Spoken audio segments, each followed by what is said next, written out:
어제부터 가을 장마인데 오늘은 서울이 잠시 참 정말 가을 하늘 같네요. 날 이제 조금 쌀쌀합니다. 그래도 이번 주말까지 계속 비가 온다 그럽니다. 그래서 여름의 하늘과 가을의 차가운 하늘이 지금 맞부딪혔습니다. 결국 가을 하늘이 점점 힘을 내면서 여름 하늘을 남쪽으로 밀어내는 그래서 가을이 오는 거죠. 네, YS백님 어서 오시고, 현숙님 어서 오시고요. 정마님, 네, 어서 오십시오.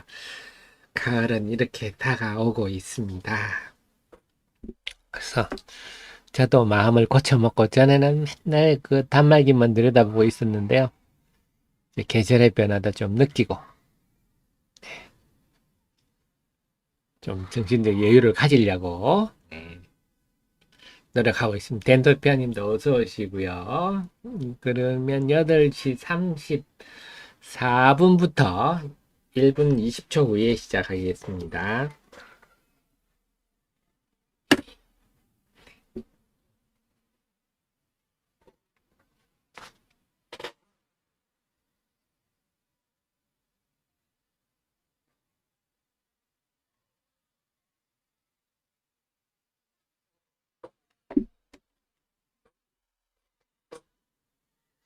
네, 1분 후에 시작할게요. 네, 그래서 어저께는 제가 비를 철철이 맞으면서 그 유럽 사람들은 미국 사람도 그렇고요. 우산을 잘 안 씁니다. 그래서 그게 대해서 굉장히 우리는 궁금한데 알고 보니까 그 남자들이 남자가 무슨 비를 피하냐 남자답지 못하게 이런 생각을 가지고 있다 그러네요. 그 남자가 우산을 쓰면 좀 여성스럽다 이런 생각을 가지고 있답니다. 참 각자 문화가 다르네요. 네, 뚜벅이 엠님 자주 뵙겠습니다. 네, 그런 생각을 가져서 미국이나 뭐 서양 사람 남자들은 우산을 잘 안 쓴다 그럽니다. 그러다 보니 여성분들은 안 쓴다 그러네요.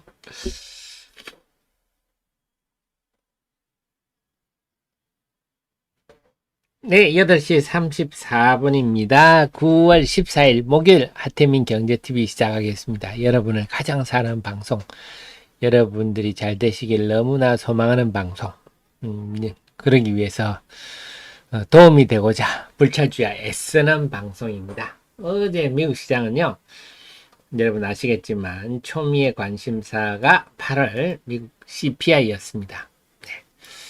미국 CPI가요, 소비자 물가 지수가 어제 발표가 됐었는데요.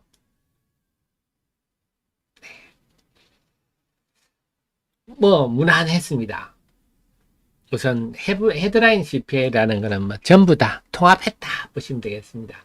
3.7% 상승해서 예상치보다는 높았어요. 그리고 지난 7월이 3.2%, 6월이 3.05, 헤드라인 CPI, 소비자 물가 지수가 자꾸 올라가네요. 이렇게 되는 거죠. 그래서 이걸 가지고 걱정을 할 수도 있습니다. 근데 이게 지금 유가가 올라서 그렇습니다. 유가가. 근데 코어 CPI 이건 이제 에너지 가격, 식품 가격, 요걸 빼고 본 건데 요거는 계속 내려가고 있어요. 그래서 코어 CPI는 22개월 내 최저치다. 그래서 패드는 이걸 좀 중시합니다. 코어 CPI를. 그래서 그리고 헤드라인 CPI는 예상보다 높았으나 코어 CPI는 예상 수준인데 점점 내려가는 수준이라서 결국 중립.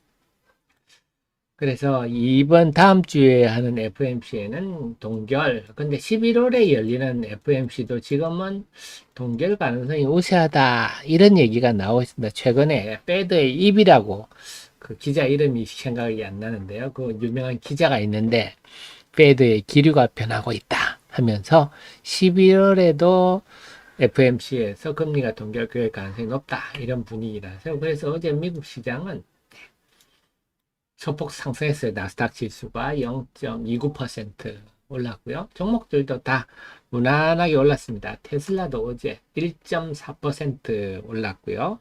엔비디아도 네, 엔비디아도 네, 아이고 네, 엔비디아도 어제 1.7%. 제일 눈했던 게 아마존입니다. 아마존이 52주 신고가를 냈습니다. 그렇군요. 그리고 채권 시장도 뭐 크게 변동은 없었어요. 채권 시장도 여전히 뭐 4%대 고공행진을 하지만 어제 그 특별한 변화가 없었고, 중국은 위안화 환율 상승을 막기 위해서 애를 쓰고 있고요. 자, 일본 엔화도 최고치 건방. 네, 그러다 보니까 우리 원화도 여전히 1,300원대 고공행진하고 있습니다. 일본 증시는 여전히 고점에 있고, 일부에서는요, 그런 얘기도 나옵니다. 일본 주식을 사고, 외국인들이 우리나라 주식을 쇼트 치고 있다. 이런 얘기도 조금 들립니다. 물론 뭐 투자자들마다 생각이 좀 다르겠지만, 대만 증시는 상대적으로, 그래서 지금 대만 증시에서는 중국과 마찬가지로 좀 외국인 자금이 빠져나오고 있어요. 그래서 일본 쪽으로는 외국인 자금이 들어가고 있고, 우리나라도 소폭 들어오는 편입니다. 근데 대만은 지금 외국인 자금이 좀 빠져나가는 편입니다. 자, 그런데 제가 오늘 드리고 싶은 말씀은, 자, 지금 뭐 다른 시장들도 그렇고 코스피도 마찬가지예요. 코스피도 뭐 그냥 무난한 수준인데 이놈의 코스닥은 왜 이 모양일까요? 네, 참 7월 중순부터 계속 춤을 추고 있습니다. 그래서 다들 지금 어렵다 이렇게 변동성이 심하면 어렵죠. 네, 아주 어려운데 어제는 그래서 제가 항상 주식시장은 배워야 되거든요. 혼자서 나 혼자 단말기 앞에 앉아 있으면 안 됩니다. 그래서 배워야 되는데 어제는 뭐 여러 군데 한번 전화도 돌려보고 비를 철철이 맞으면서 이 생각 저 생각 해봤는데요. 그 누구는 저기 단타하는 어떤 팀들은 주식을 다 지금 정리를 하고 있다 그런 얘기도 들리더라고요. 뭐 시장이 나빠서 이런 게 아니라 아이고 너무 힘들다 좀 쉬어야 되겠다. 네, 이렇게 변동성이 심하니까 너무 힘들다 좀 쉬어야 되겠다. 또 하루에 1% 뛰기 단타하는 그 큰 손이 있는데 그분은 두산을 네, 들컥 샀다가 물려가지고 하루에 1% 뛰기 하는 분인데 너무 변동성이 심하니까 못 팔아가지고 이틀째 물려서 너무 고통스럽다. 네, 이 두산 같은 큰 주식도 이러네요. 그렇습니다. 이렇게 변동성이 심한 게 지금 7월 중순부터 지속되고 있다는 건데요. 그래서 이 변동성을 우리가 명확하게 알고 있어야 될 것 같습니다. 그래서 드디어 이제 에코프로 BM이 요 7월 18일부터 올랐거든요. 이제 그 전날 7월 17일 수준으로 돌아왔습니다. 그래서 실은 이 7월 18일부터 광 7월 26일까지 막 미친 듯이 광란의 질주가 시작됐는데 6일하고 2분의 1입니다. 6과 2분의 1일 동안에 에코프로가 109% 올랐습니다. 그 원인은 여러분 다 아시겠지만 네, 몰빵 펀드, 그 다음에 쇼커버링, 그 다음에 일부 유명 유튜브의 집중적인 추천 이것들이 낳은. 그래서 제가 그때부터 걱정입니다. 는 리포트를 많이 제가 우리는 경험이 있으니까요. 그래서 지난 7월에 그때 주식시장이 도를 넘었다. 이런 데일리 주식에 어른이 없다. 지독한 문제다. 이런 얘기를 계속 걱정을 했는데요. 결국 그 걱정이 이제 현실화되는 건 과거에도 이랬었고요. 그래서 일장추몽 한나절의 꿈이었나요? 네, 6일 반 동안의 꿈이 다 원인이 됐습니다. 그럼 여기서 머무르느냐? 그렇지 않아요. 경험적으로 보면 흘러내립니다. 그게 후유증입니다. 이제 왜냐 격히 지금 매물이 쌓여버리는 거 아닙니까? 담보 부족도 생길 거고요. 그래서 8월 29일, 9월 1일 제가 그 8월 말부터 방송을 하면서 그런 말씀 많이 드렸죠. 특히 에코프로가 지금 주가에 영향을 많이 미치는데 심리적으로 8월 말에 여기군요. 네, 하면서 디밸런싱, MSCI 디밸런싱 변곡점에선 에코프로 딱 변곡점이 됐죠. 그걸 9월 1일, 이제 요때 9월 1일부터 결국 변곡금이 됐죠. 이런 것들이 그 MSCI 편입을 위해서 외국인들이 1조 이상 샀다. 에코프로를. 그러면서 그게 부의증이 될 거다. 했는데 역시 9월 1일부터 에코프로가 어제까지 부익 9거래일 동안에 오른 날은 딱 하루뿐입니다. 나머지 8일을 빠지면서 29% 빠졌어요. 그냥 우리 개별 종목도 29% 빠지면 굉장히 고통스럽죠. 9일 중에 8일이 빠지면서 29% 빠지면 아주 우리 피 말리는데요. 시총 2위 종목이 이러니까 오죽합니까? 시총 1위 에코프로는 8월 29일부터 빠지기 시작했어요. 한술 더 떴어요. 그래서 12거래일 중에서 하루 빼고는 11거래일이 떨어지면서 20% 빠졌어요. 시총 1위가. 그러니까 여러분 삼성전자 우리 뭐 코스피의 시총 1위는 삼성전자, LG에너지 솔루션이지만 삼성전자, SK하이닉스로 생각하시자고요. SK하이닉스, 삼성전자가 지금 이렇게 주구장창 이렇게 빠졌다 생각하면 엄청난 거죠. 그런 일이 사실 지금 발생하고 있다 하는 겁니다. 그래서 지금 에코프로도 9월 들어서 추풍 낙엽처럼 떨어지는 이런 현상이 나타나고 있어서 이게 우리가 그렇잖아요. 결국 이런 일들이 왜 생기냐? 몰빵 펀드 때문에 생기는 일입니다. 그래서 우리가 라떼는 말이야 세대들은 아시지만 미래에셋이 예전에 2007년 10월 20일 이때 서브프라임이 막 본격화되고 있는 때죠. 창립 10주년 해가지고 전 세계 열 대상으로 고른 투자를 해서 수익을 내겠다. 그래가지고 한 달 반 만에 4조가 넘는 돈이 몰렸습니다. 그런데 정작 한 거는 중국만 투자했어요.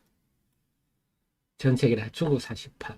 그래서 2009년 6월 말에는 중국 비중이 80%를 넘기도 했어요. 그야말로 몰빵 펀드죠. 그래서 결과가 어떻게 됐느냐. 한 해 만에 53%. 뭐 우리가 400억짜리 펀드가 200억이 될 수는 있어요. 근데 4조짜리 펀드를 2조가 되기는 정말 힘든 일인데 사실은 그렇게 깨먹기도 힘든 일인데 그런 일이 발생했다. 처참했죠. 몰빵하면 이렇게 되는 겁니다. 그 다음에 2009년 이제 서브프라임이 끝나고 2009년, 2010년부터 레버 어카운트 열풍이 불었어요. 그러니까 내 주식, 내 구자를 증권사에 맡기면 증권사가 투자자문사 이런 데 운용을 맡겨서 한마디로 내 구자를 자산 투자 자문사 이런 데서 운영해 준다는 거죠. 그때 또 미래에셋, 차화정 또 집중 투자를 해가지고 이들 엄청난 부유증이 났죠. 그래서 현대차 같은 경우는 그때 그 집중 몰빵을 하니까 또 한 27만 원 갔어요. 그리고 나서 쭉 빠져 이때는 2008년, 18년까지 계속 빠져가지고 10만 원이 무너지기도 했습니다. 집중 투자가 나는 부유증이죠. 계속 매물이 쌓여 있으니까 올라가기 쉽지가 않죠. 그렇습니다. 그때 또 뭐 지금이야 후문입니다. 후문. 그때 그 미래에셋의 뭐 펀드 매니저는 모찌를 해서 자기 주식을 해서 뭐 120억을 벌어서 이런 차화정 주식으로 그래서 뭐 여의도에 투자 자문사를 차렸다. 이런 후문들 뭐 우리가 확인할 수는 없지만 그런 얘기도 돌았었어요. 이런 역사가 흑역사가 있는데요. 지금 다 똑같은 일이 또 벌어지고 있다 하는 거죠. 똑같이. 그래서 근데 제가 어제는 지금 뭐냐면 이 에코프로나 이런 주식이 그냥 빠지는 게 아니고요. 좀 안타까운 일인데 분위기가 흉흉합니다. 그 유명 유튜브가 뭐 그래서 겸직 금지 조사를 한다 이런 얘기도 들렸지만 그분이 또 유튜브 방송에 나가서 심각한 얘기를 막 해적해 가지고 그게 또 시장에 알려지면서 분위기를 흉흉하게 만드는. 그러니까 저는 좋아. 그분이 뭐 각자 생각이 있으니까 얘기하는 거 좋은데 제 주식 시장은 하지 말아야 될 게 남의 주식 욕하는 거거든요. 왜냐 주식 시장은 다 잘 될 수가 있으니까 내 주식 좋습니다만 얘기하면 됩니다. 근데 그분이 꼭 남의 주식을 욕해 가지고 그 어제 보면 방송에서 이형수라는 친구가 있거든요. 저는 이 친구 젊은 친구들 참 좋아합니다. 뭐냐면 기자 출신인데요. 요즘 그 유튜브에서 이분이 참 유명한데, 후공정 장비. 제가 볼 때는 이분이 그 기업에 대해서는 좀 약해. 근데 큰 시각, 그러니까 HBM3 제조와 발전한 2.5D 하이드로 패키징. 음. 이런 거에 대해 굉장히 지식이 많고, 저도 이분 영상을 보면 참 많이 배웠거든요. 그래서, 이런 분들이 좀 많이 늘어나서 투자자들한테 이렇게 좀 그 본질을 알려주는 분들이 늘어났으면 좋겠다. 저는 사실 이 젊은 층으로 굉장히 높이 평가하고, 네, 이분 영상을 자주 보고 하는데, 그러면서 제가 배웁니다만, 이 친구도 이걸 그렇게 했다네요. 네. 뭐 HBM3 이런 거를 추천을 하니까, 네, 그분은 또 그 유명 유튜브 그분은 또 반도체 안 된다 파세요, 내 주식 사세요, 이런 거 아닙니까? 네, 그런 걸 보면서 참 그건 그 지금 막 꼭 그 정치인 같은 느낌. 네, 맨날 남의 것 까고 자고 일어나면 싸울 궁리만 하는 것처럼 주식시장 그래서는 안 되는데, 그래서 제가 보면서 그분에 대해서는 완전히 이제는 인간적 실망. 사람이 저 나이 되면 이제 삶의 지혜가 있어야 되는데 저 나이대로 뭐 했지? 그리고 그 또 얘기하면서 또 하이드로 리튬에 대해서도 뭐 무늬만 뭐 2차 전지주다 이런 식으로 또 얘기를 한 모양입니다. 그러니까 저 같은 사람도 웬만하면 뭐 정권 시장에 다른 거에 대해 부정적인 얘기를 안 하려고 하는 편인데, 저 같은 사람도 이제 반감이 생기죠. 아니, 자기가, 제가 볼 때는 아는 지식도 별로 없는데, 수산화 리튬이나 이런 데 대한 지식이 별로 없는데, 네, 그 지식을 가지고 논리적으로 얘기하면 괜찮은데, 괜히 남의 주식을 함부로 얘기해서 이 주주들이 얼마나 피해를 봅니까? 네. 그러니까 저 같은 사람도 반감이 생기죠. 그래서 양사방에 뭐 그분이 금감원 욕하고 애널리트 욕하고 이런 거 제가 그동안 영상에 보다가 아이고 그냥 보기가 싫던데, 뭐 지금 연합뉴스도 욕하고, 어제는 뭐 심지어는 정의선 현대차 회장도 욕을 했다 그러는데요. 아마 그 LFP 배터리 장착했다, 중국산 LFP 배터리, 저도 다른 영상도 그 제목을 본 적이 있는데, 그분이 또 친중국적이다, 그거랑 무슨 상관입니까? 차가 제가 말씀드리면 NCM 이런 삼원계 배터리가 자동차용으로 당연한 건데, 꼭 자동차가 보면 뭐 포항 제철 포스코 안에 구대에서만 돌아다니는 차들도 있거든요. 장거리를 안 뛰고 이런 차들은 그냥 LFP 배터리 이런 거 쓸 수도 있는 거죠. 네. 뭐 그럴 수도 있는 거지. 그걸 가지고 뭐 다른 의미를 부여해서, 저는 참 그런 걸 보면서, 근데 그런 분위기를 형성하니까 더 분위기가 흉흉한 거죠. 그래서 지금은 참 시장이 요 그냥 뭐랄까 좀 투자 심리를, 그러니까 코스닥 시장만 지금 이런 상태인데요. 코스닥 시장이 지금 이틀째 하락 종목이 또 1000개를 넘게 있습니다. 어제는 1100개가 넘었으니까. 그리고 코스닥 시장만 지금 최근에 5일 중에는 3일 동안 1% 이상 하락하고, 이 1007개. 자, 이렇습니다. 그래서 하락 종목이 1000개 넘는 이런 양상을 보이고 있습니다. 그래서 이런 것들, 코스닥 시장만 유독 지금 나쁜 현상이 나타나고 있다, 이렇게 이런 상황이다. 그래서 지금 우리 투자자들이 아주 힘들다. 그래서 단타를 잘 하는 사람들조차 너무 힘들어서 당분간 주식을 쉬어야 되겠다 할 정도로 변동성이 심한 현상이 나타나고 있습니다. 그래서 지금 요것들이 문제입니다. 이거는 코스닥 시장에만 국한된 그런 종목들이, 그런 현상들이다 볼 수가 있겠고, 그래서 타이거 2차 전지 ETF도 마침 한때는 뭐 이렇게까지 갔다가 지금 다시 원본 밑으로 내려왔어요. 그래서 결국 지금 현상은 이 몰빵 펀드와 과도한 쏠림 현상에서, 이 부유증에서 벗어나야 되는데, 그래서 아직도 시장은 그 영향에서 벗어나지 못하는, 그래서 지금은 코스피도 영향을 받는 게 포스코라든지, 지금 포스코 퓨처엠은 코스피 종목이니까 그래도 은근히 영향을 받고, 당연히 그래 지금 가장 큰 피해자는 2차 전지 종목들입니다. 2차 전지 종목들이 그 분이 휩쓸려서 피해를 보고 있고, 양시장도 다 영향을 받고 있지만 특히 코스닥 시장이 영향을 받고 있다. 그래서 결국은 이제 시장이 스스로 자생력을 차별화되는 수밖에 없지 않겠느냐. 왜냐하면 지금 에코프로의 이런 하락 추세는 제가 뭐 전에도 분석해 드렸지만, 이게 이제 수급까지 꼬여버렸는데요. 이제 매물을 부른 상황까지 왔지만, 제가 2분기 실적도 예전에 나왔을 때, 주가 한창 올라갈 때 제가 분석해 드렸죠. 여러 가지. 그래서 이게 쉽게 멈출 자리가 아니라서, 그렇다면 뭐 지금은 기대할 수 있는 게 시장 스스로 벗어날 수밖에 없는 그런 상황이다. 이게 지금 현주소입니다. 그래서 오늘도 그렇다면 시장의 중요한 거는 하락 종목수, 어제도 이 에코프로 등등의 움직임에 따라 시장 변화가 심했는데, 오늘도 역시 우선 이 하락 종목수를 봐야 되겠습니다. 하락 종목수가 이렇게 1000개씩 넘어가면 뭐 시장에 답이 없는 거죠. 그래서 어제 장중에 오전장 초반에는 상승 종목이 하락 종목을 조금 능가하기도 했었는데, 결국 오후장에 쭉 밀리면서 이런 이틀 연속 음봉이 났는데, 다만 기대하는 거는요, 요즘 최근에 이 흐름이 무슨 특별히 본질적인 악재가 있고 이런 건 아니잖아요.